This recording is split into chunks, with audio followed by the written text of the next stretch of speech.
Creating great content, finding an audience, building engagement, monetizing your blog. This is ProBlogger. Hey there friends, Darren here from ProBlogger. I wanted to jump on and finish the week with a bit of a Q&A, bit of a chat, bit of a tea with D session. Haven't done one for a couple of weeks, and so I thought it might be nice to do that. It's the end of term, is it term 2? Term 2 of school here, so our kids are finishing up and they're all celebrating the end of term, even though they didn't really go to school for most of it. And so things are about to get crazy in our house. So I thought, whilst it's relatively quiet, I'll jump on and say g'day, and we can do a bit of Q&A of some kind today. If you've got, if you're watching like Paul is, always first on, do you just sit there waiting for me, Paul? If you are on, let us know where you're watching from and how you are going and what you've been doing this week. How has the week gone for you? What have you been spending your time on? Particularly interested in what you've been doing online, but if there's anything else that you've been focusing your energies upon, pop that in as well. Yes, you just sit there with bated breath. I can just imagine all day. You must have some good alerts going on. Good to see you, Darren. Nice to see some other Aussies in the room, locals today.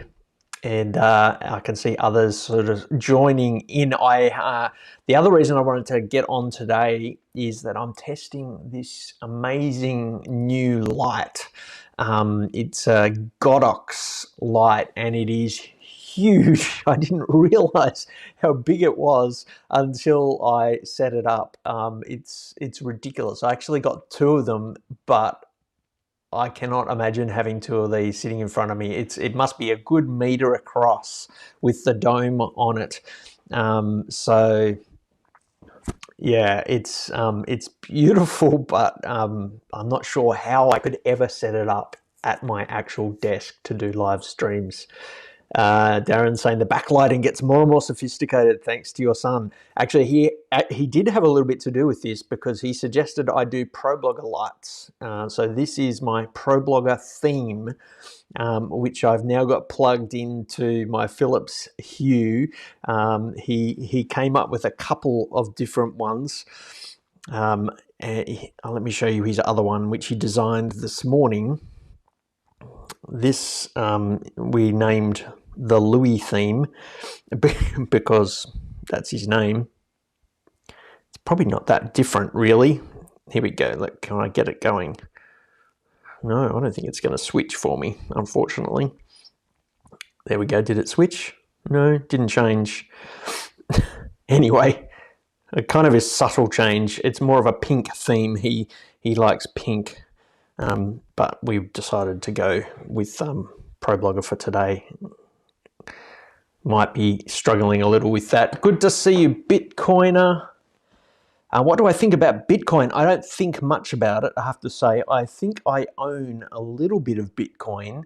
There's I downloaded an app called CoinJar, which is where the Bitcoin that I have is kept, and I get an alert every now and again to let me know how much Bitcoin I have. The other type of currency I have, and this is kind of interesting, is it's more related to blogging really, is attention, BAT, what's that called? Something Brave Attention Token. So I've been using the Brave app or the Brave browser, which is kind of like Chrome. It's based off Chromium or however Chrome is designed, but it's a bit faster, a little bit more secure, apparently, and you get paid to surf. So you get paid in cryptocurrency, and you can actually, as a publisher, register as a publisher. And if anyone else is using Brave, you get paid. They can tip you, and you also get paid based upon, I think, how many people end up on your site. And so I did that probably about 2 months ago now. I signed up for Brave, and I think I've earned like $4 or $5 US for my surfing.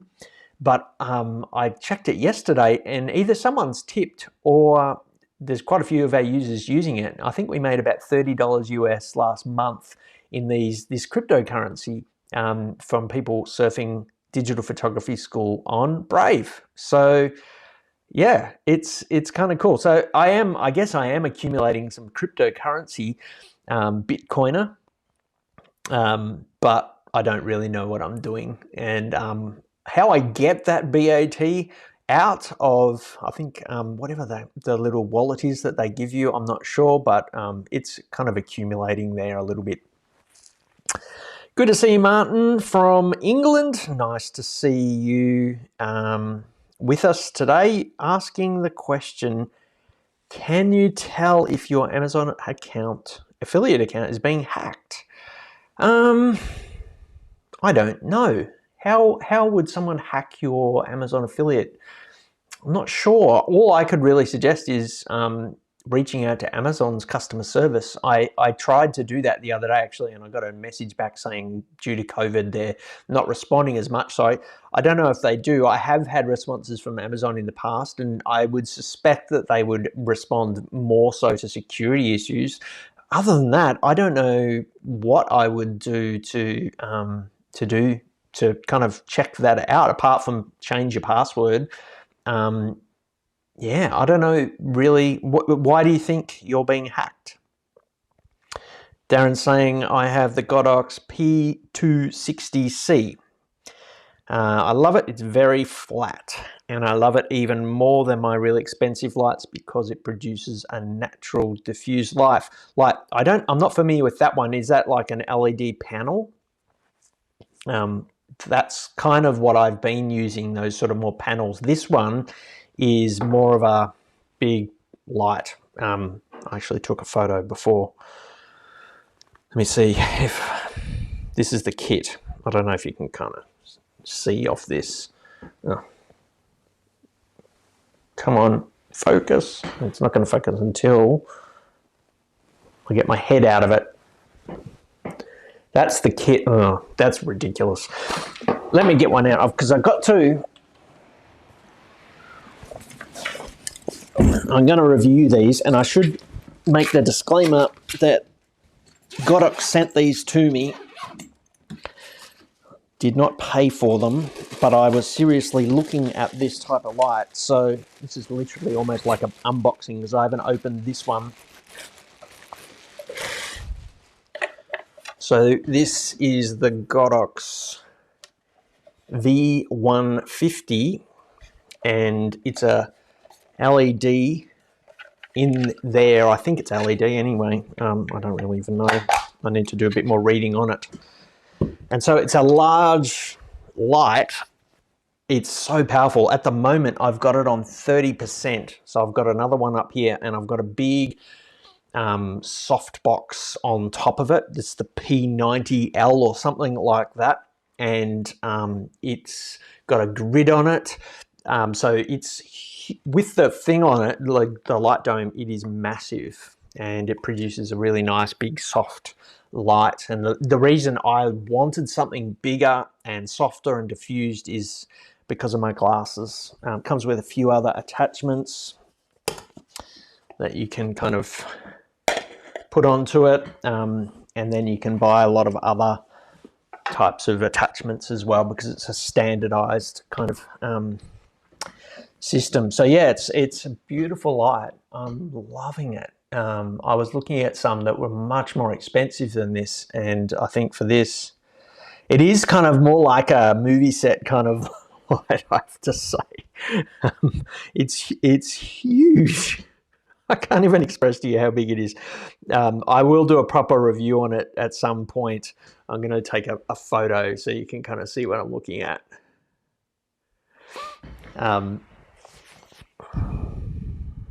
Let me share this to myself, and then I'll put it on the screen as a screen share. Actually, if I do it in horizontal, it might be better. I hope you don't mind me stuffing around today. All right, here we go. Share this to myself. I can't express to you how big it is. All right, airdropping that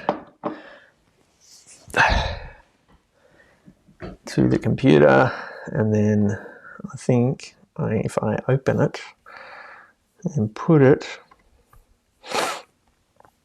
oh dear, how's everyone going anyway?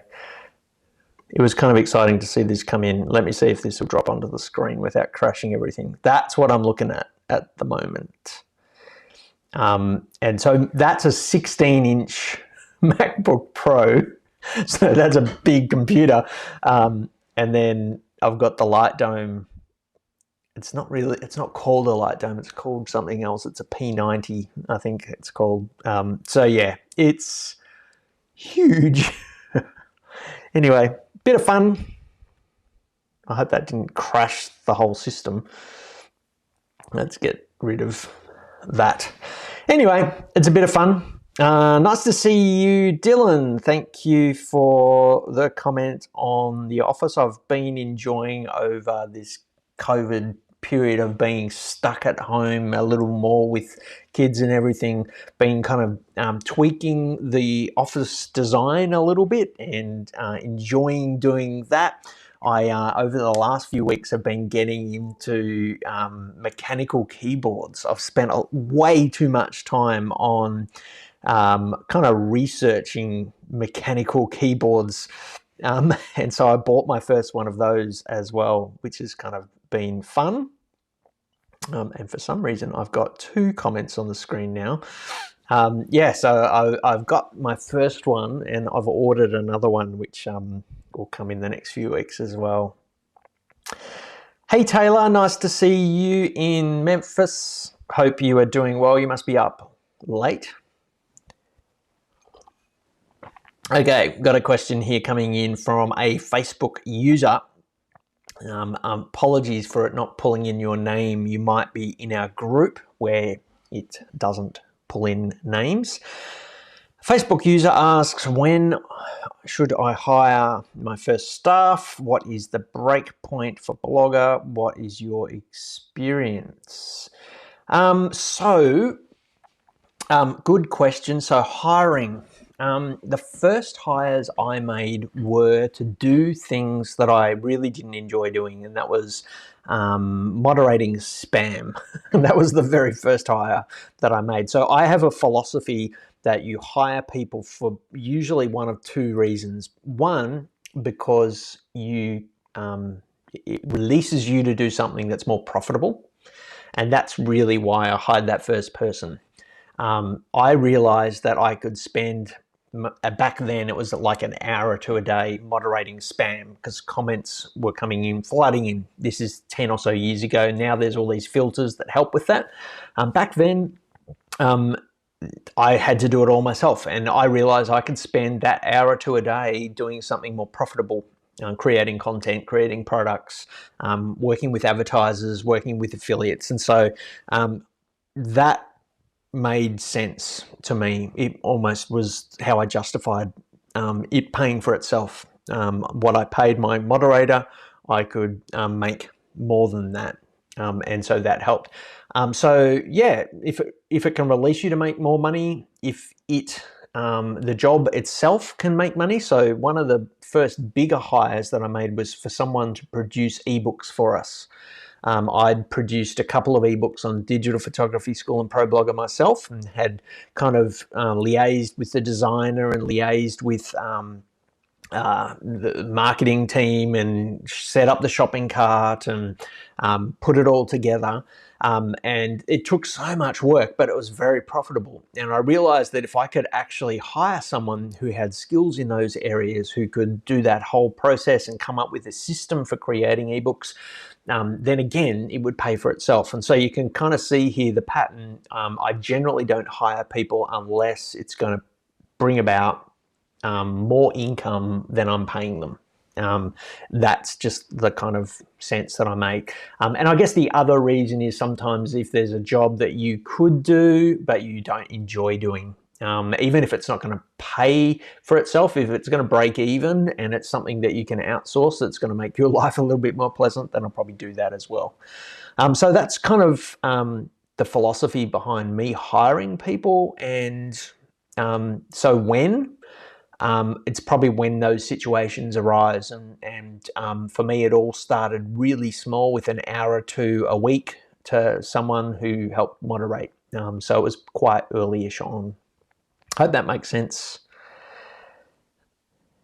Julian, nice to see you. I'm going to sip my tea or else it will go cold. New listener of your blog.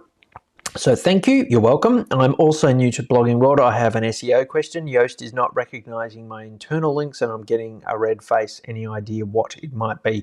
No, I'm not really familiar with the ins and outs of Yoast. We do have it on my site, but someone else in my team actually manages that side of it for me. So I would probably just reach out to Yoast's customer service team, I'm sorry to say, or on Twitter or on their Facebook page, and hopefully get some support that way.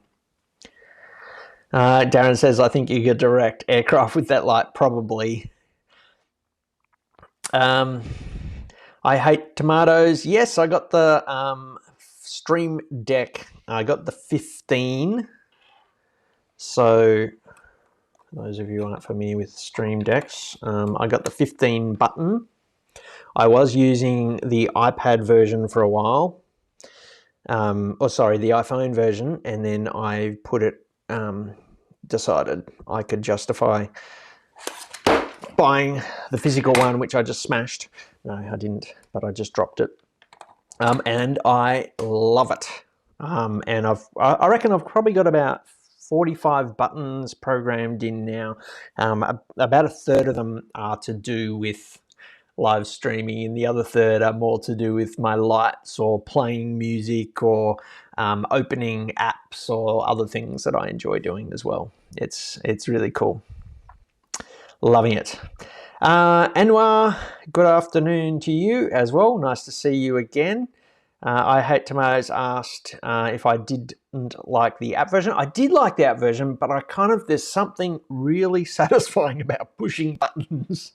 Maybe it's just me. And I found the app version, I guess the downside of the app version for me was that I kept, because my phone, I'm using it for other things, I couldn't check my phone, or I couldn't watch my phone as I do. I've got my phone sitting here.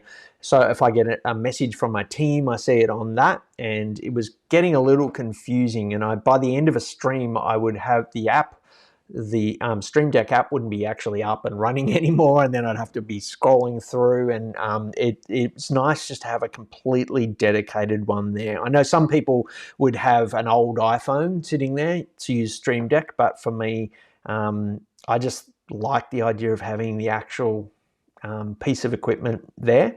And the other thing I like about it is that because there's only 15 buttons and I've memorized already some of them. And so I know if I want my lower thirds to come up, it's the third one across.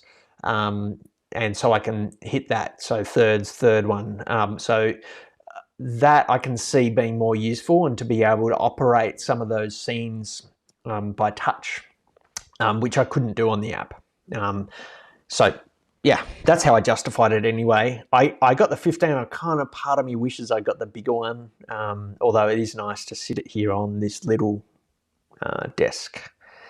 Hey there, Claire Van Eden from South Africa. Thank you for your compliments about the lighting. What is the make and model of your light dome? It's a Godox P90.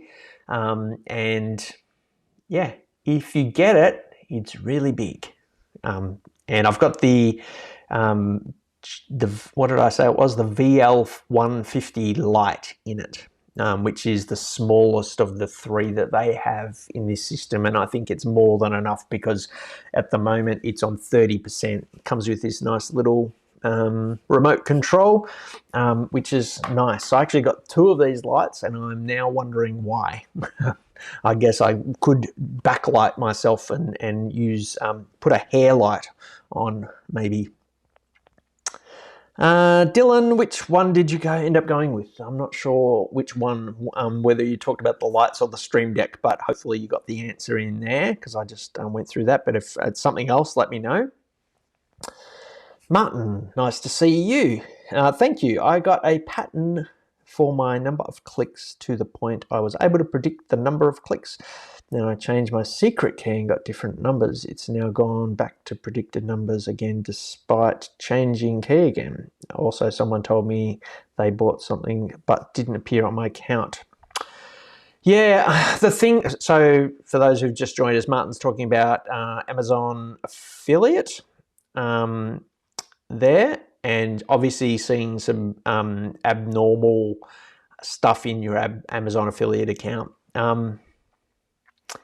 Yeah, I find mine goes up and down a bit, and you do get these days which are abnormal, and particularly towards the end of the year and over the last month or two, people are buying all kinds of weird stuff. And so if you've noticed changes in your Amazon affiliate earnings, I wouldn't be surprised, just due to what's going on in the world at the moment. There's a lot more people at home shopping for all kinds of different things. I think about my own patterns of purchase over the last little while. I've bought some weird and wacky things. I've bought slippers for the first time in my life. I've bought stuff for my office that I'd never thought I would, a mechanical gaming keyboard.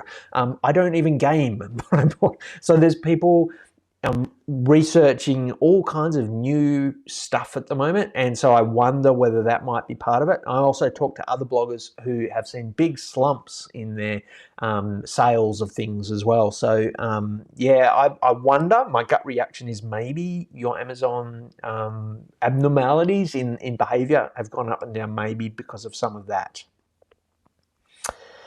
Our Facebook user from our group is in Artur from Poland. Well, very nice to have you with us. Thank you. Dylan is asking about my chair. Yes, it's a Herman Miller Aeron, and I've had this. This is probably the oldest piece of anything in this whole office. I think we bought this 2 houses ago.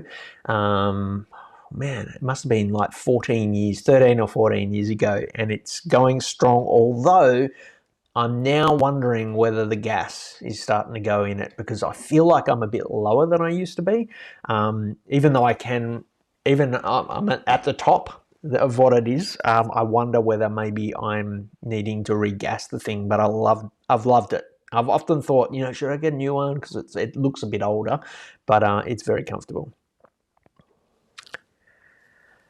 I Hate Tomato says, I use the smaller one, so the small Stream Deck. Yeah, that's really cute. And if I was going to get another one, and I've thought about another one, because I've talked to a few people now who have one for streaming and one for other stuff. And it is a bit of a pain for me moving it around. The thing I don't like about the 15-button Stream Deck is that it's got that cord on the back that's stuck there.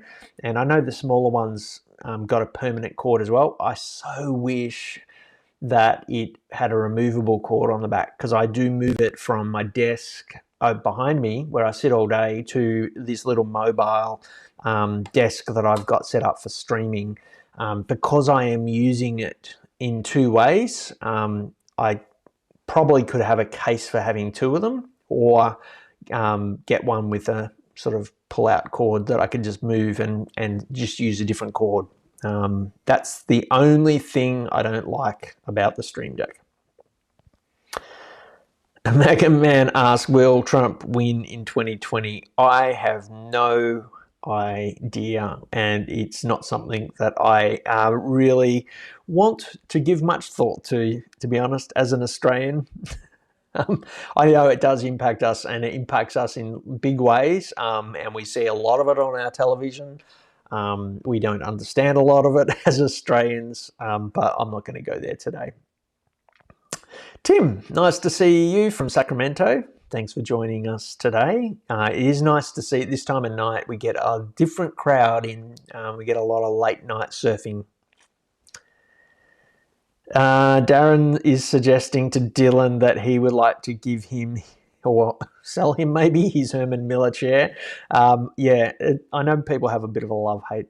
You know what I really want? I want one of those Herman Miller recliners. They're like $5,000 or something. I've always wanted one of those. So if you've got one of those, Darren, that you want to give away, ping me. I follow Herman Miller on Instagram, and every time they post that, I'm like, do you ever want to, give one of those to a blogger to test? Never responded. Hey, On Song, nice to see you. Digital marketing guru, how do you make money through blogging? Wow, big question.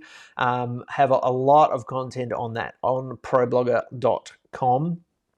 In general, there's a ton of ways that people make money from blogging. Our income streams, advertising. So we run banner ads on our site. We don't do AdSense anymore, but that's probably how we got into it. We now work with a company called Publift, who run the banner ads on our site. They tap into a whole lot of different networks. So advertising, so through banner ads.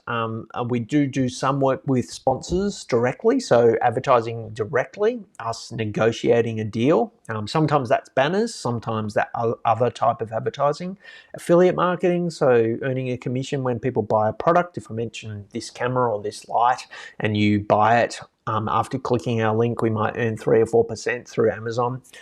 Selling products, so we sell ebooks and courses. We have membership areas. I have a job board on ProBlogger for bloggers looking for work. So there's a variety of ways. We've run events, physical events. People do online events. So there's a variety of ways that people make money through their blogging. But if you go to ProBlogger.com and search on that, you will find a make money blogging area.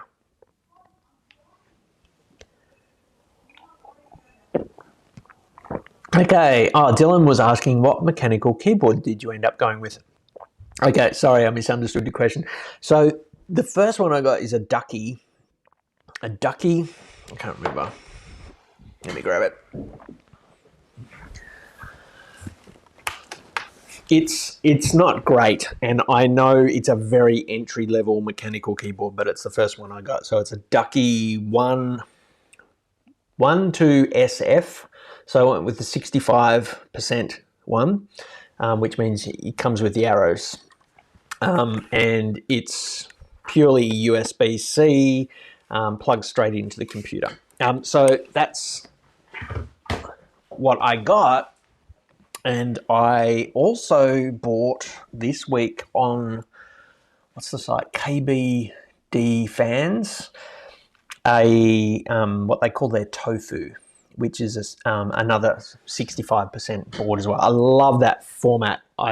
So the reason I started looking for keyboards is that I'd ordered for myself a full-sized matte Apple one with the number pad on it, because I got because we're in the new office and I was going more for a black sort of fittings instead of white, and my white old Apple keyboard, which was really small, the compact one, which I liked the size of, it died. And so I bought the black one, and the only black Apple one you can get is the full size, and I started getting shoulder pain. It's so wide. So I started Googling and researching keyboards, and I wanted something smaller. And then I sort of stumbled across these mechanical keyboard YouTubers and fell in love with the idea and the clickety-clackety of it, and the sort of tactile bump that you get as you're typing. And so I bought one just on a whim and loved it, and have been obsessed by them ever since. And so, yeah, I'm kind of getting into that whole side of things. I don't really know what I'm doing, but I'm spending a lot more time on Twitch than I used to. I've never watched Twitch stuff, but there's keyboard makers on there, and so I watch a lot of those. Anyway, I know some of you are just like, what in the world is this guy going on about? I'm actually toying with the idea of starting a new blog where I can talk about these things that I'm geeking out about. Paul says, does the AU Amazon affiliate program allow payments for folks purchasing off the .com site? So Amazon have this thing called OneLink, and I don't know whether the Australian site's on it yet. someone watching might know. And one link is where if you link into Amazon.com with your affiliate link and someone is in Britain, one link is supposed to send them to .co.uk's Amazon. And if you've got an affiliate account there, you earn a commission there. And so it means you have to set up all the Amazon affiliate accounts. So I'm an affiliate for UK, US, Spain, Germany, Japan, maybe Mexico, I'm not sure. Some of the Amazon stores have them and some don't. So I've got like 8 or 9 Amazon affiliate accounts, which is a pain in the butt. Because we do have a lot of international traffic, and I have an Australian one. So we actually don't use one link anymore. Once I set it all up, we use Genius. So if you Google it, it's like a affiliate manager, and it does all that syncing for us because we promote other stuff as well. So for cameras, we promote B&H Photo in the US as well because they're a little bit cheaper, a little bit more renowned than Amazon for photography. And so it automatically sends people to all of those places as well. Yes. Okay. You're about to see Mrs. ProBlogger in the background. I'm a pro blogger. Mrs. ProBlogger, Mrs. Style and Shenanigans. Well, you call me Mr. Style and Shenanigans, Okay, so I call you Mrs. ProBlogger. okay, hi. Sorry, just grabbing something from Martine. She's getting books out at the moment off the bookshelf. Anyway, that was the answer. So I'm just talking to Paul Ebbage. Oh, hi, Paul. He's on the chat. Anyway, Paul knows Vanessa as well. Okay.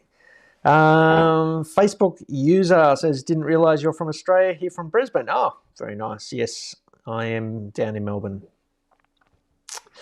Mr. Barber Style, is this live? Yes, it is. And thanks for tuning in. You're on Periscope, and I'm using Restream at the moment. So this is going out onto YouTube, Periscope, Facebook, Twitter maybe.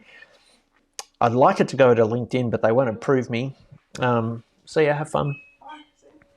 But if you are watching on YouTube at the moment, I would love to know what the experience is like because I am yet to get a comment from YouTube.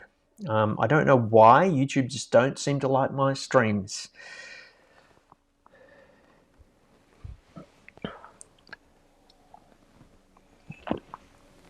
Excuse me. Oh, I just got to the really bitter part of the tea.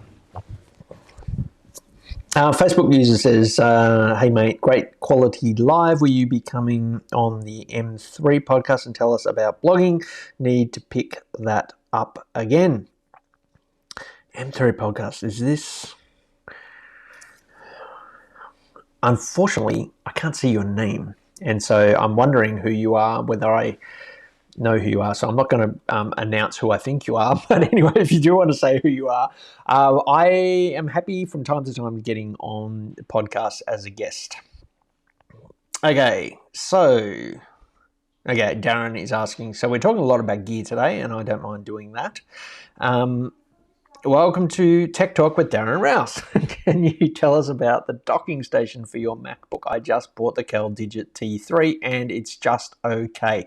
That's what I'm using as well. And I've just bought it and it's okay. I don't know. I don't know. I mean, it was the one that everyone seemed to be raving about. I've got it set up, so I don't know if you can kind of see there. Unfortunately, because I'm in the screen. There you go. So I have a Satechi little mount for the monitor. So I've got my monitor. They've got the Satechi mount.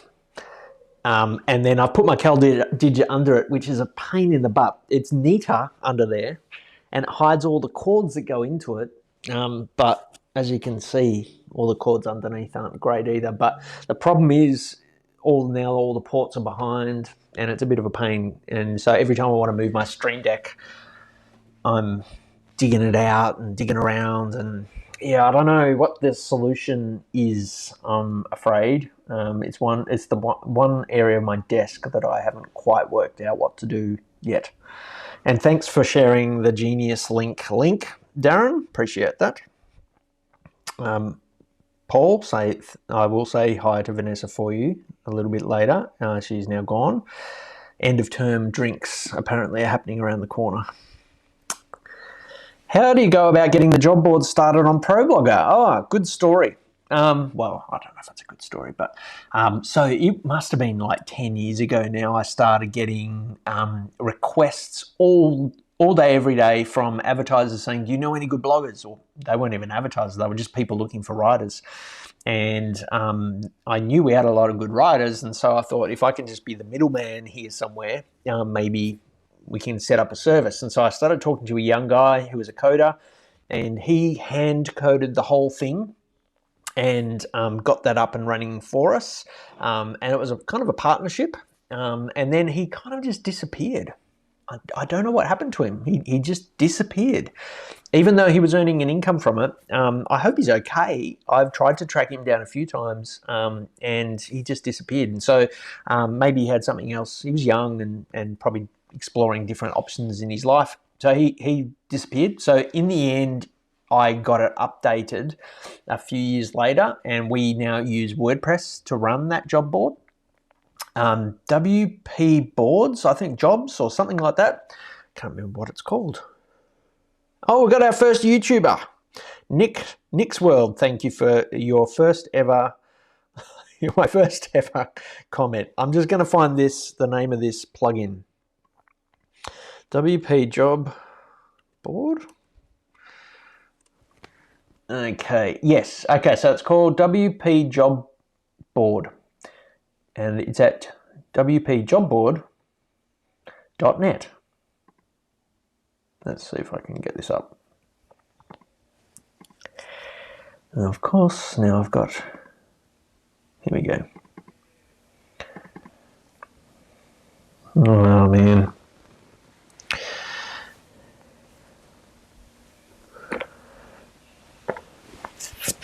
Okay, there we go. That's the site. Job Boards plugin, and it's a paid premium plugin.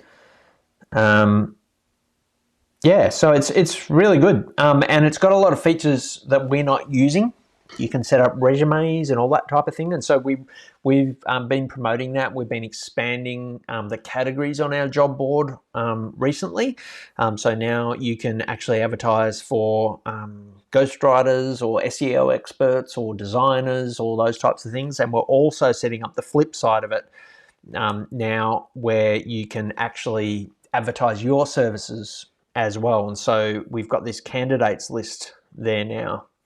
And so these are people who have either bought our freelance writing book and have got a free listing as part of that. They get 45 days.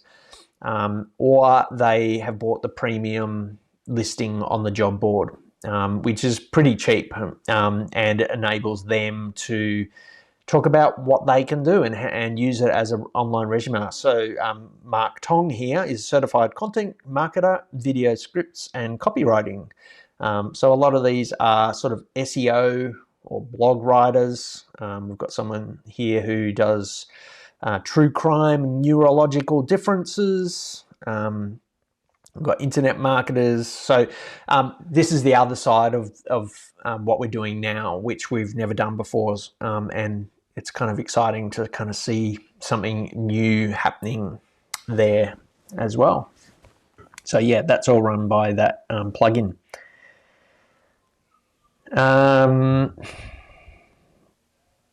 Okay. We've got a question here from Tim Olsen. Nice to see you, Tim. Speaking of books, what books are your go-tos when looking for inspiration, creativity, or just reading a good author? I'm reading a really interesting book at the moment. Australian author Julia Baird. She, if you're an Aussie, you might know her from The Drum. She hosts that, and she's got a book called Phosphorence, which Vanessa was reading recently, and I'm really enjoying it. It's all about discovering awe and wonder, and it's kind of a slightly self-helpish, but slightly just reinvigorating yourself, and I'm finding it really interesting. I tend to dip in and out of all kinds of different kinds of books. And Vanessa is a prolific reader. She would read 50, 60 books, maybe 100 a year, and writes about them on her blog. And so she recommends some, and then I like different biographies. I kind of mix and match it a fair bit. And I dip in and out of Kindle, read a bit of science fiction, all kinds of stuff at the moment. So I wouldn't say I've got a favourite author.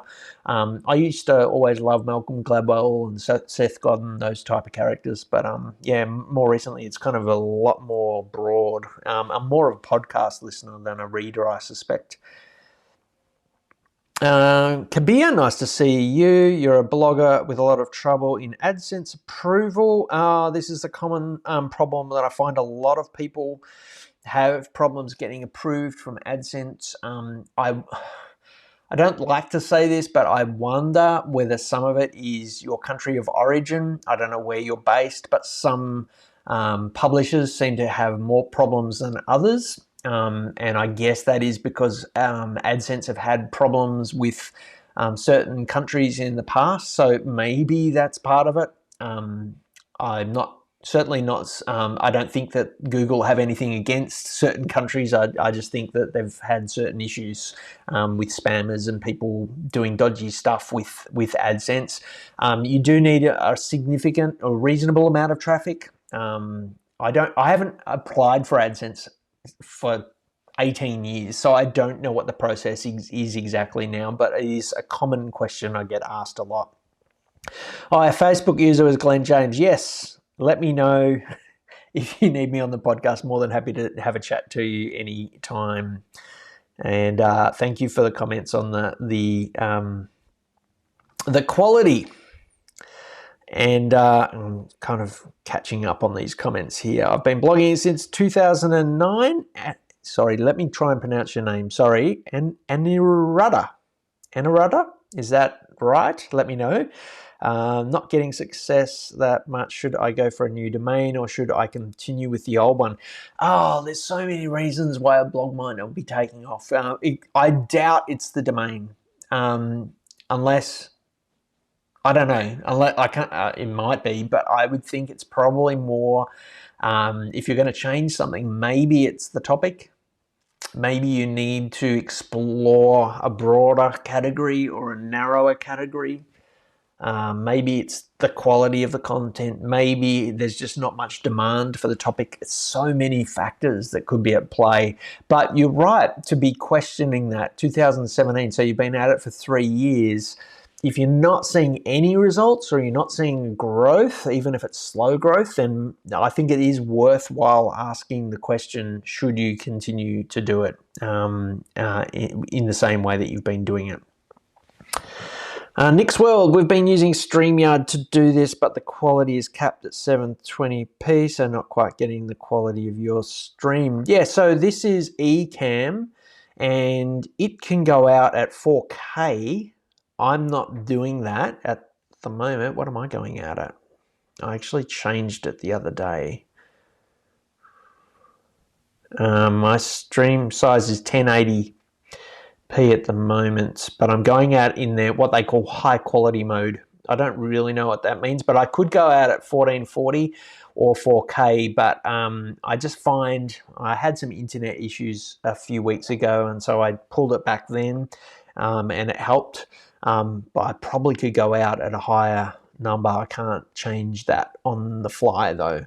So I'm glad to hear that it's going out okay, particularly onto YouTube. And thank you again for letting us know how you find it on YouTube, because it is going up there at the moment too. Elaine, nice to see you. I don't have a question, but just wanted to say that I appreciate that you do what you do. It's inspiring. Thank you. Oh, thank you. That is the perfect comment to end my week. I appreciate that. And I don't mind that you don't have a question. I just appreciate connecting with you, and I hope that what we do continues to provide you with some inspiration and some how-to as well. So thank you for that. If you ever have any feedback on what you like or what you don't like or what you'd like to see next, drop us a line. If you've got any more questions, feel free to pop them in. I'm here for another 15 or so minutes. More than happy to chat. It doesn't have to be blogging related. Amy, thank you for your questions. How often should we publish? Thank you for answering my question in a different live. You're welcome. How often is... it depends, as I often answer. It does depend a lot, and it really ultimately is going to depend on your capacity to create quality content. If you can pump out high quality content without it decreasing that quality or zapping all your energy, if you can pop it out 10 times a day, like some blogs do, some of the big blogs, then go for it. If you can't keep that quality high, then slow down. For me, it's partly about quality, partly about your energy and your levels of burnout. And it's also about paying attention to your audience's levels of burnout as well, because sometimes if you publish at too quick a rate, your audience will burn out and they won't be able to keep up and they will push back. We went through a period a few years ago now on ProBlogger where we were publishing at least 2 posts every single day. And whilst that was good on some levels, it actually helped our traffic. We started to hear from readers that they were feeling overwhelmed and that it was just too much for them to handle. And our engagement levels dropped because there wasn't time for people to leave thoughtful comments because there was another post to read. So it's partly about that. I don't think there's a right answer. And the same goes for how long your content should be. I don't think there's a right answer for that either. It depends upon your capacity and your reader's capacity and what they're really wanting. So I'm glad that answered that question for you. Next question that you had is, what do you think of going with Squarespace if the blog is not frequently updated? Sometimes troubleshooting WordPress problems stresses me out. Yeah, look, I've never used Squarespace, but I know many bloggers use and love it. And if it's easier for you, then definitely go for it. Okay, we've got stacking comments. This is an issue that I'm going to report back to you, Ecamm. Thanks, Nick, for letting us know. Yeah, so if you like Squarespace, if you find it easier, then definitely go for it. I don't think there's any massive issue. I know successful bloggers who've built careers on all kinds of platforms, people using Medium, people who've used Blogspot. There was Post Secret was a blogger that I followed for years and years and years and years. I don't know if he's still going, but he built his blog on Blogspot and he used it way beyond what anyone else that I know did, and he was a full-time blogger. So you can use most of the platforms, and Squarespace has a good reputation. So I think that would be fine. Thanks for that heads up on the comments, Nick. I don't know why they were stacking. They shouldn't. As I added yours in, it took the other one away, but it kind of didn't previously. So thank you. That happened a couple of times. Appreciate the heads up. Dylan, nice to see you commenting again. Nice. Thanks for sticking with us so long. You've been here for a while. Any tips on creating a first product for a blog in the finance niche? And I know a lot of great free info is already out there. Yeah, this is one of the challenges, particularly with creating information products, is that there's so much good quality free content out there. You have to find almost something that's a bit different and a bit new. And that's why I think ebooks have struggled a little, at least for us. We haven't had as much success with ebooks. We've had more success lately with people buying our courses or joining a membership where they can have access to a forum type experience. I wonder whether that's a better option than creating an ebook right now, just because there's so much written content out there for free, and people want to know how to implement that information. So with our photography courses, our most successful photography courses, we have one called 31 Days to Become a Better Photographer. Same sort of format as 31 Days to Build a Better Blog. And it's more of a guided course where our instructor interacts with the students along the way. And people seem to be more willing to pay for that type of experience than just an ebook these days. So it's certainly more work. And some people do prefer to do it at their own pace, but if you can add some extra experience in there for people, that seems to work okay. Nita, nice to see you. Asking, how do we get readers? Even using social media, it didn't work for me. This is the big question, Nita. It's not easy, and it takes time, and it takes repeated effort to build a relationship with an audience member. You'll find that someone coming to your blog once, if you can get them back the next day or the day after, that's when it begins to snowball, and that's when they'll begin to share it with other people, and that's when things begin to grow. And so one of the things that I found helpful is running challenges or interactive experiences with people. So doing, I just mentioned 31 Days to Build a Better Blog was a series I did back in 2004, 2005 on ProBlogger, and that was the biggest spike in traffic that I'd ever had. And that was because we were going on a journey for 31 days together, and it got people back again and again and again. And whilst we didn't have many readers right at the start of that, it trained our readers to show up on a daily basis. And they began to then tell other people about it. And so that's one of the tips I would give you on building traffic, is to maybe try something a little bit more interactional. Amy's asking, do you have a schedule for your live sessions? It is really helpful getting your live feedback. Thank you. I don't. I tend to try and do a couple a week, and usually in the mornings, Australian time, and often one somewhere in the middle of the afternoon as well. But no, I don't have a schedule. I probably should, but at this point, I'm a little bit more spontaneous. And I know for the next 2 weeks, it's going to be very spontaneous because I'm going to have kids at home. You're welcome, Dylan. Thanks for hanging with us this afternoon. Hope you have a good weekend. Hey, David. Nice to see you. Kelly, did I make it on time? Yes, you did. I'm still here for a few more minutes. You're in Los Angeles. Wanted to start monetizing my blog as soon as possible. What's your advice for the best way to do that?